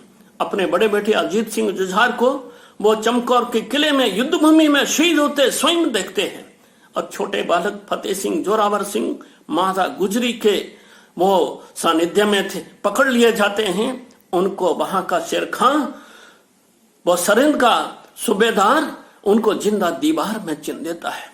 लेकिन गुरु गोविंद सिंह हौसला नहीं छोड़ते हैं, वो अनेक युद्ध लड़ते हैं। और इतना नहीं है, वो मुक्तसर के अंदर वो त्रावड़ी की एक ढाब है, वहां का भयंकर युद्ध करते हैं। बहुत सारे उनके जो भक्त से गुरु गोविंद सिंह को छोड़ करके चले गए थे, लेकिन परिवारजनों की उलाहना सुन करके वो भी मुक्तसर के युद्ध में गुरु गोविंद सिंह की सहायता के लिए लौट कर आ गए थे। वहां का जो नेतृत्व देने वाला 40 उन सारे भक्तों का जो नेता था महासिंह, गुरु गोविंद सिंह ने पूछा कोई इच्छा है? तूने कहा जो हमने लिख के दिया था कि हम आपके शिष्य नहीं हैं, ये बेदावा, इसको फाड़ दीजिए, यही मेरी अंतिम इच्छा है। गुरु गोविंद सिंह ने उसको दिखाकर उनके सामने वो फाड़ दिया था। इसलिए आज पंजाब में वो मुक्तसर है। वो तलवंडी साहब में अंत के कुछ समय रहे, वहां विश्राम किया, अपने लेखन का काम पूर्ण किया, और बाबा दीप सिंह को वहां का सारा कारोबार सौंप करके स्वयं गुरु गोविंद सिंह दक्षिण की ओर चले गए, क्योंकि उनको इस अभियान को आगे चलाने के लिए माधवदास में एक नया, एक प्रतिभावान वीर योद्धा नजर आ रहा था। माधवदास संत हो गए थे, पुंछ रजौरी के रहने वाले महायोद्धा थे, लेकिन वो सन्यासी बैरागी वृत्ति के थे। वहां जाकर वो माधवदास के अंतर मन को जगाते हैं। आपको लगता है आपकी बकरियां काट करके हमने आपका आश्रम भ्रष्ट कर दिया है, लेकिन इस देश में प्रतिदिन मुगल हजारों हिंदुओं का, माताओं का शील भंग करके, जीवन तबाह करके इस धरती को मलिन कर रहे हैं। ये तुम्हें दिखाई नहीं देता है? जो माधवदास, जिसका नाम बंदा बहादुर था, वो हाथ जोड़कर गुरु जी के सामने बैठ जाता है, चरण पकड़ता है। गुरु गोविंद सिंह, मैं आपका बंदा हूं, आप जो बोलेंगे, मुझे आदेश करेंगे, मैं वो करूंगा। तो गुरु गोविंद सिंह ने उनको तीर दिए, कुछ पैसे दिए और कुछ सैनिक दिए, कहा जाइए पंजाब के अंदर और उन अत्याचारों का मुकाबला करिए। और उन्होंने जब बंदा बोल दिया उन्होंने, तो बंदा सिख बहादुर हो गए। वो लौट करके सीधा सरहिंद आते हैं। नन्हे बालकों को जो सरहिंद की दीवार में चिन दिया था, उनको निकालकर उनका अंतिम संस्कार करते हैं। और इतना नहीं, वो पंजाब में मुगलों की ईंट से ईंट बजा देते हैं। और इतनी 1617 में बंदा सिंह बहादुर वो घर के ही लोगों के कारण पकड़ लिया जाते हैं। मुगल उनकी बहुत दर्दनाक मृत्यु करते हैं, लेकिन बंदा बहादुर उफ नहीं करते हैं। इस प्रकार से एक स्वर्णिम पृष्ठ पंजाब का है।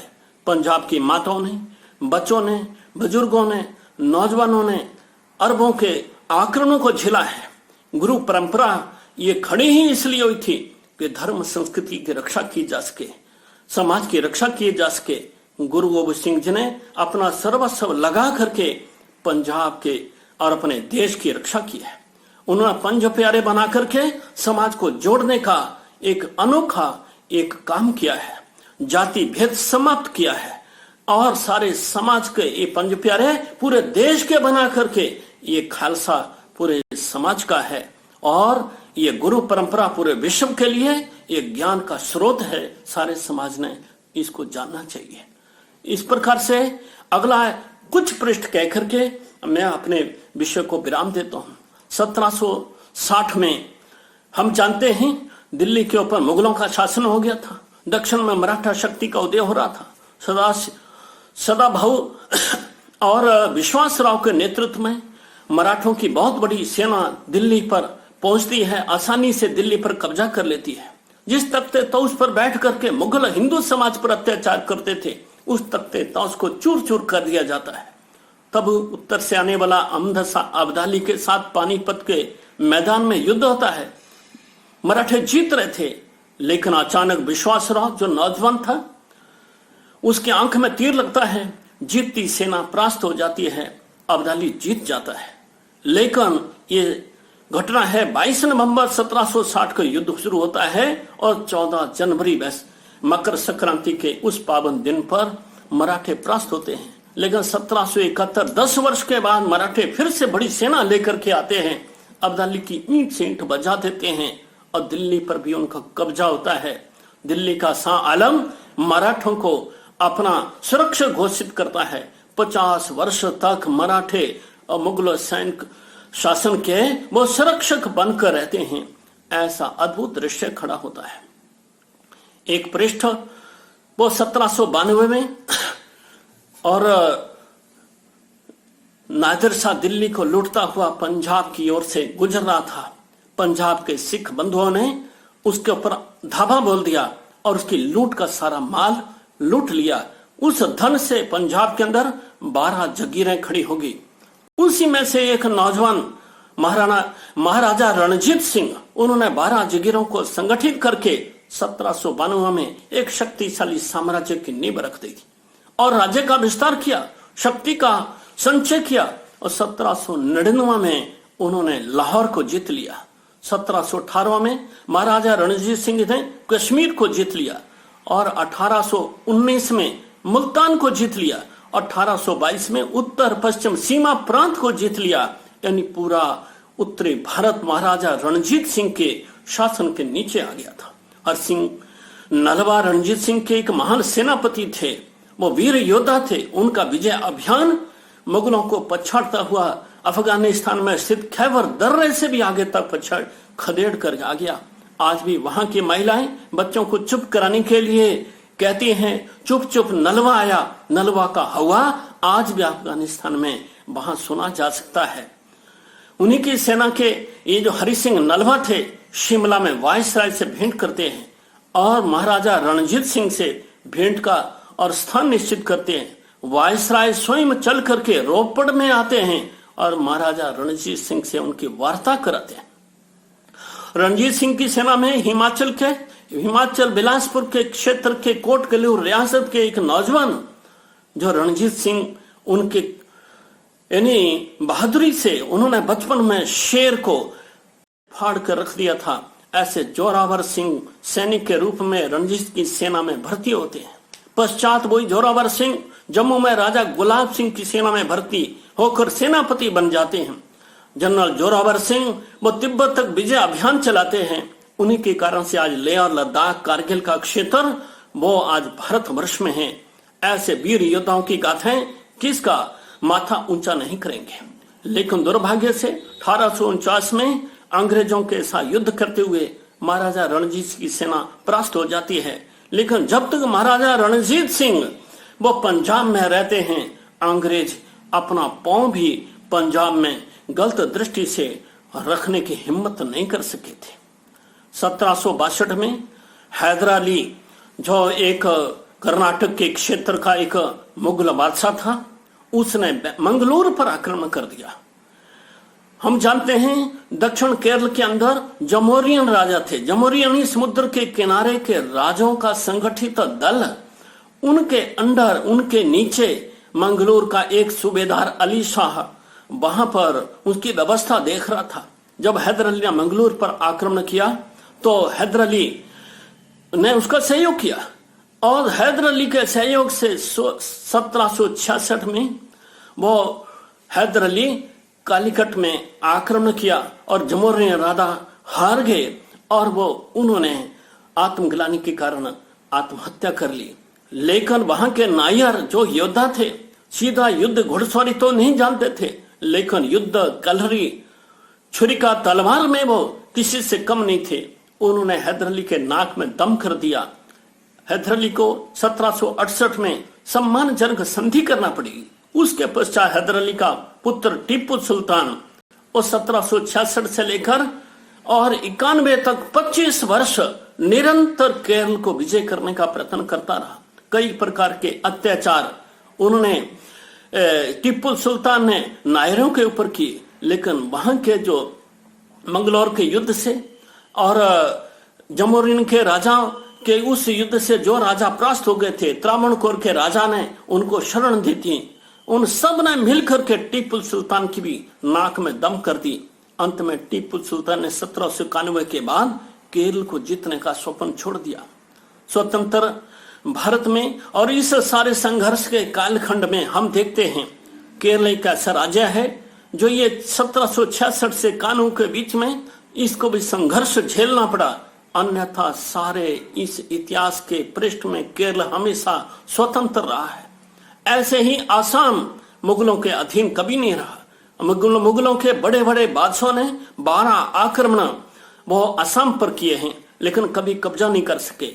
एक तो मैंने कहा था 7 मार्च 1206 में वहां पर बख्तियार खिलजी ने आक्रमण किया था, पृथु ने उनका मुकाबला किया था। लेकिन उसके पश्चात ये मोहम्मद बिन तुगलक 1333 में उसने 1 लाख सेना लेकर के वहां पर आक्रमण किया था। ये असम उन्होंने मेमन सिंह में वहां पर प्रवेश किया, लेकिन उसकी सीमा पर भी ही राजा ये नारायण ने उनका मुकाबला किया और उनकी तुगलक की सेना को बुरी तरह से परास्त करके खदेड़ दिया था। 1670 में एक रुद्र सिंह राजा हुए वहां के, ये असम के, उनका सेनापति लाचित बड़फुकन था। मिर्जा राजा जय सिंह का पुत्र राजा राम सिंह 1 लाख सेना लेकर औरंगजेब की वहां पर जाकर के आक्रमण करता है, लेकिन रायघाट में वो अहोम राजाओं के सहयोग से वो राम सिंह की सेना को बुरी तरह से काटता है। राम सिंह अपनी जान बचाकर लौट करके आता है। 1792 में वहां का अंतिम युद्ध मुगलों का होता है। उस युद्ध में भी वो असम के राजा वो विजयी रहते हैं, अर्थात 12 युद्धों में एक बार भी असम किसी मुगल के अधीन परतंत्र नहीं हुए। लेकिन 1826 में अंग्रेजों ने ईस्ट इंडिया कंपनी के माध्यम से यांडबू एक स्थान है, वहां पर असम के राजाओं के साथ संधि की। इस कारण से असम ईस्ट इंडिया कंपनी के अधीन आया, लेकिन असम कभी भी मुगलों का अधीन नहीं रहा। ये सारे इतिहास के अनेकों पृष्ठ मैंने आपके सामने रखे हैं। ये पृष्ठ ऐसे हैं, एक एक पृष्ठ एक एक 2-2 दिन का नहीं है, पूरे लंबे कालखंड का है। हमें बताया जाता है भारत का इतिहास पराजय का है, भारत का इतिहास केवल चाकरी करने का है, भारत का इतिहास बुजदिलों का है, भारत का समाज लड़ना नहीं जानता था। लेकिन आप जरा विचार करिए, अगर 1000 वर्ष मुगलों ने शासन किया है तो ये एक भी हिंदू बचना नहीं चाहिए था, जो बच्चों को गांव से इकट्ठा करके लाकर सुन्नत कर देते थे, वो माताओं बहनों को इकट्ठा करके फौजियों में बांट देते थे, ऐसे अत्याचार करते थे। आज भी यहां जो मुस्लिम समाज है 99.99% हिंदू था। अगर वो थोड़ा सा विचार करें उनकी माताओं के साथ क्या हुआ था, उनके पूर्वजों के साथ, तो शायद इस्लाम से उनको घृणा हो जाएगी। लेकिन आज वो भूल गए हैं उन अपमान को, पृष्ठों को जो आतताइयों ने हिंदू समाज की उन माताओं के साथ, बच्चों के साथ, समाज पर जो अत्याचार किए थे। ये सब, इन सबको विचार करना चाहिए। लेकिन एक दूसरा पृष्ठ थोड़ा सा, इस देश का नाम केवल शासकीय और वीर योद्धाओं ने ये सारा इस देश के अंदर संघर्ष किया स्वाधीनता के लिए, स्वाभिमान के लिए। एक सांस्कृतिक भी प्रतिकारक हुआ है।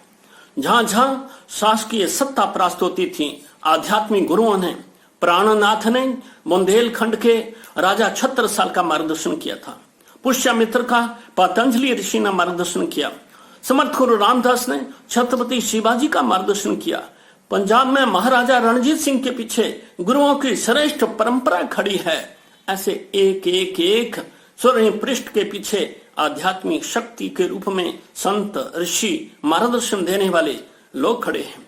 इतना नहीं, इस संस्कृति को बनाए रखने के लिए जब मुगल मंदिर तोड़ रहे थे, ग्रंथ जला रहे थे, पुस्तकालयों को, विश्वविद्यालयों को आग लगा रहे थे, तो इस देश के विद्वान लोगों ने वेदों को कंठस्थ कर लिया।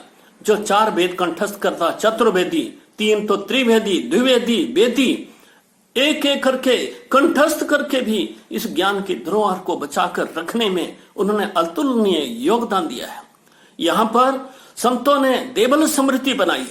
जब धर्मांतरण की एक आंधी आ गई, बच्चों को, माताओं को जबरदस्त ये मुसलमान इस्लाम बना लिया जाता था, तो माउंट आबू पर्वत पर लाखों लाखों की संख्या में समाज को घर वापस लाने का काम हिंदू राजाओं ने किया और देवल स्मृति में नए विधान बने घर वापसी के। तब जाकर ये समाज, आज हिंदू समाज इस नाते देश में खड़ा है। माताओं ने जौहर किए हैं। हकीकत राय जैसे छोटे छोटे बालकों ने प्रेरणा दी है, धर्म नहीं छोड़ा, शीश कटा दिया। गुरु सिंह के नन्हे दो बाल को जिंदे दीवार में चिन गए, लेकिन धर्म नहीं छोड़ा। ऐसे पूरे देश की गाथाएं, गांव गांव की गाथाएं ये समाज को प्रेरणा देती रही है। संत महात्मा समाज के इस हिंदुत्व का जागरण करते रहे हैं। हमारा देश संस्कृति पर चलता था। इस सांस्कृतिक जीवन मूल्यों, शिक्षा को यहाँ के श्रेष्ठ विद्वत जनों ने, संतों ने, ऋषियों ने, माताओं ने इस संस्कृति को बनाकर रखा, शिक्षा का क्रम बना करके रखा। इस देश को पराभूत इसलिए नहीं सब कर सके मुगल, क्योंकि संस्कृति को का प्राण वो समाज की सांस्कृतिक धारा में था। सत्ताएं आई गई, ये धारा बनी रही। समाज ने अत्याचार सहन किए, संस्कृति को मिटने नहीं दिया। ये भी इस देश की बहुत बड़ी शक्ति थी, जिसके कारण से भारत आज भारत है। लेकिन जो अखंड भारत था वो हमारे पास नहीं है। लाहौर, लवकुश, ईरान, अफगानिस्तान, इतना नहीं, बांग्लादेश, ढाका, ये सारे क्षेत्र के अंदर अपने समाज ने अखंड भारत के लिए, भारत माता की रक्षा के लिए बलिदान दिए हैं। चक्रवर्ती साम्राज्य समाज में हुए हैं। दुनिया के अंदर संदेश दिया है कि भारत ज्ञान, विज्ञान, सभ्यता नहीं, शक्ति में भी क्षात्र तेज में शक्तिशाली देश था। ये वीर भोग्या वसुंधरा थी। लेकिन दुर्भाग्य है, ये जो मैंने पृष्ठ आपके सामने रखे हैं, अगर इस समाज को पता चल जाए, उसकी रगों में वीरता का रस संचार करने लगेगा, उसके अंदर भी कुछ करने की तमन्ना जगेगी। उनके पूर्वजों ने इतना श्रेष्ठ काम किया है, ये समाज भी कर सकता है। लेकिन आजादी के पश्चात आप सबको यह दुख होगा कि देश के जो प्रथम शिक्षा मंत्री मौलाना अबुल कलाम आजाद बनाए गए पंडित जवाहरलाल नेहरू जी के द्वारा, तो उनको दिशा मिली कि इस देश के अंदर ऐसा इतिहास लिखा जाए, ऐसा साहित्य बच्चों को पढ़ाया जाए, पहली कक्षा से लेकर विश्वविद्यालयों तक, जिसमें किसी भी मुगल आक्रमण की कोई तौहीन नहीं होनी चाहिए, उनकी आलोचना नहीं होनी चाहिए, उनके अत्याचारों का कहीं बखान नहीं होना चाहिए। और हिंदुओं ने कोई अच्छा काम किया है, कोई वीरता दिखाई है, उनको वीरता का कोई पृष्ठ सामने नहीं आना चाहिए। इसलिए आज जो तथाकथित बुद्धिजीवी लेखक भारत के इतिहास को तोड़ मरोड़ कर प्रस्तुत करते हैं, ये शत्रुओं के उस हथकंडे का ही शिकार बने हैं। अब वो बाहर नहीं थे, इसी देश के मुगल कालखंड में तो उन्होंने सत्यानाश किया ही था। अंग्रेज भी इस इतिहास को तोड़ मरोड़ रहे थे। आवश्यकता थी 1947 के पश्चात भारत का वास्तविक स्वरूप समाज के सामने आता, ताकि समाज अपनी शक्ति को पहचानता और इतिहास से प्रेरणा लेकर उज्जवल भविष्य के लिए वर्तमान को एक बहुत अच्छे तरीके से इस देश को खड़ा करता। लेकिन हमें कहा गया India is known for nothing, everything is given by Britishers. मुगलों ने इस देश को बनाया है, उन्होंने यहां किया है। अगर मुगलों ने बनाया है तो नालंदा तक्षशिला देखिए, वो मंदिर किसने तोड़े हैं। दक्षिण में देखिए मूर्तियां किसने तोड़ी हैं। उत्तर भारत में देखिए जगह जगह उनके अत्याचारों के मुंह बोलते प्रमाण ये कैसे खड़े हो गए हैं। इसलिए ये सारे पृष्ठ इतिहास ये कहता है जो सत्य है वो सामने आना चाहिए। ठीक है, नए भारत के लिए सभी ने मिलकर प्रयत्न करना चाहिए, लेकिन सच्चाई को कब तक छुपा कर रखेंगे? क्या सूर्य को, चंद्रमा को बादल छुपा कर रख सकते हैं? कितनी देर तक छुपा कर रखेंगे? कभी तो सत्य आएगा। क्या दाई से कभी पेट छुप सकता है? पेट के अंदर क्या है? इसलिए आज समय की आवश्यकता है। भारत का ये सारा इतिहास भारत की इस वीर संतान के सामने आना चाहिए, ताकि उनका सीना गौरव से फूल सके, उनका माथा एक सम्मान के साथ ऊंचा उठ सके।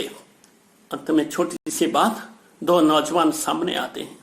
एक बालक से पूछते हैं, बेटा तुम्हारे पिताजी क्या करते हैं? हमारे पिता चक्रवर्ती सम्राट थे, उन्होंने देश की सीमाएं ऐसी ऐसी बहा ले गए थे, उन्होंने युद्धों में ये कृष्ण दिखाए थे।